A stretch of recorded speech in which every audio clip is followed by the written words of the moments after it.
Ayo, wudhu. Ayo.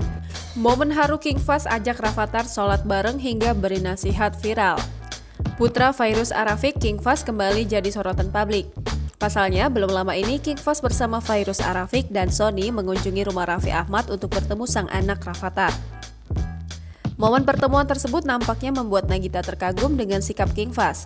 Dalam momen tersebut nampak terlihat King Fahz yang ingin melaksanakan sholat, namun ia justru mengajak Rafattar untuk sholat bareng yang diimami oleh King Fahz.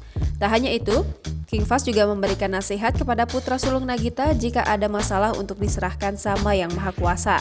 Mendengar hal tersebut, Nagita sontak menjawab bahwa perkataan King Fahz harus didengarkan oleh Rafattar. Lantas Nagita bertanya terkait seorang anak yang tidak boleh marah-marah kepada orang tua. Nampaknya Nagita yang senang melihat Rafattar bertemu dengan King Fahz yang terlihat sangat sopan santun kepada orang tua. Dalam unggahan tersebut, sontak ramai dibanjiri beragam komentar warganet yang tuai pujian.